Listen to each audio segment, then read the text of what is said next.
Evening. What's cracking, fellas and ladies? I just want to do a NASCAR group build update. So I'm building the 1971 Buddy Baker Charger by Petty Enterprises, and I'm trying to make it as close to the car as I can. Just wanted to share with you some of the work I've done and show you some of the things that I'll be changing off the kit, so on and so forth. So I went over this body with my typical process is to do 600, but this body needed a little bit more work because I had some dents here. I filled those, and usually my go-to filler for fills like that is super glue. And so I just put the super glue on here, and then I basically hit it with a kicker, and then I start sanding it. You can't wait too long, otherwise it gets way too hard. The kit calls for the natural finish front end to be put on. So, because it's going to be white. So, I haven't put the rear panel in yet. It actually is too wide. So I've got it's chrome plated, so I've got it soaking in the purple power. I've heard some more stories about the chrome on these Salvino kits being extra durable, so we're about to find out. On the inside of these things, there's these little, I don't know, I think they're supposed to be used to guide you. So location pins, but I sanded those flush because I was having trouble getting the firewall in when I mocked it up. So I sanded those flush. Pretty much the body's ready to go, except for a couple issues. So right here, I've got a couple gaps that I want to fill those. I'm going to use epoxy putty on that.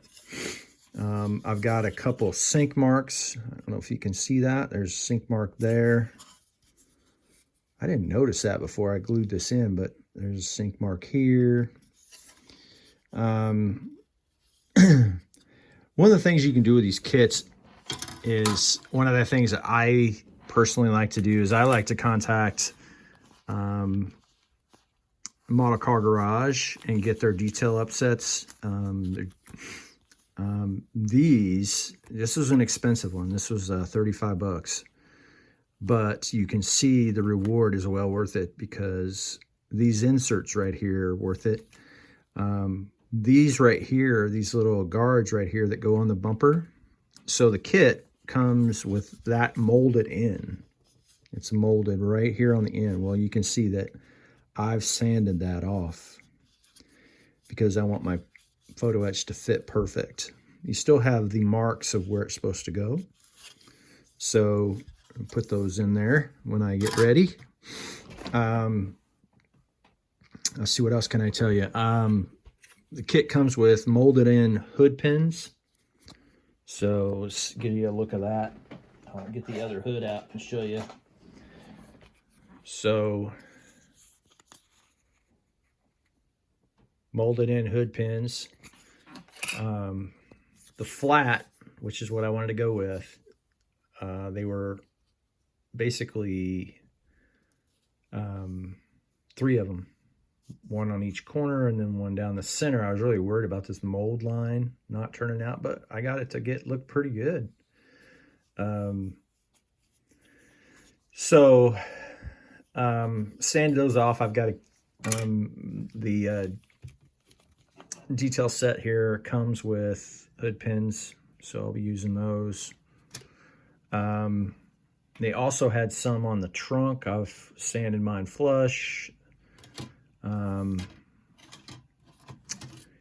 The body, or the pan, I should say, man, oh man, did it have injection pin moldings all through here, through here, through here, all back through here.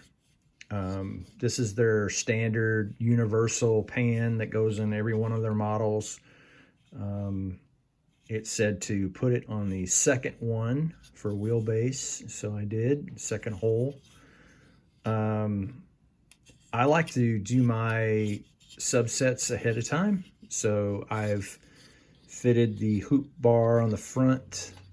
And what I did was I took the firewall and lined up these to make sure that they lined up. It's a really good kit for the genre and everything else that you typically would love to see in a model. It's really all about the body, but you know, it's it's really a nice kit. What I'm going to be doing is I'm going to be buying the Hirsch shifter detail set by Detail Master. I saw Clay Kemp use that. Now, there are some frustrations with this kit, and I will tell you, the first thing I would say, if you want to do an authentic NASCAR, this universal pan I'm not a real big fan of. The seat, this is the kit seat, and you can see that it's just too big and bulky. It just doesn't fit the car, in my opinion. So I went out and bought a Darrell Waltrip 85 Monte Carlo, and that fits way better. That's exactly what you want to see for this for this genre, this era of car. That's the seat you want to put in there. The cage, I've done the cage. So it has these pins that it fits into. And then I'll just take that and glue it. But this allows me to paint it. And it's not really rocket science on this model because everything is white. So Buddy Baker ran a red interior, but his Daytona car, he ran a white. So if you look at any of the reference photos, he had a white interior for the Daytona 500, and that's exactly what I'm going to put in it. The other frustration with this kit was the fire bottle. Let's see if I can find it. Fire bottle is way out of scale in my opinion. Let's see if I can get it to focus on my hand here. Yeah, that, to me, that doesn't work. That literally stretches the entire trans pan. That doesn't work for what I'm trying to do. Some of the things that I'll be doing is, this detail set comes with gussets. So you'll see them across the bottom. I'll be putting those in the cage. And I'll be putting these in. I'll be using a lot of this detail set. So I really like what Model Car Garage does. You can go there and look and see if they have a model you're building, and I'll bet you they have a detail set, a PE set that you could order and get. But that's about it tonight, guys. I don't really have, I've been working really hard on this body to get it right. So I've done the panel lines on it, and I've got it pretty straight. Just a couple little updates here and there.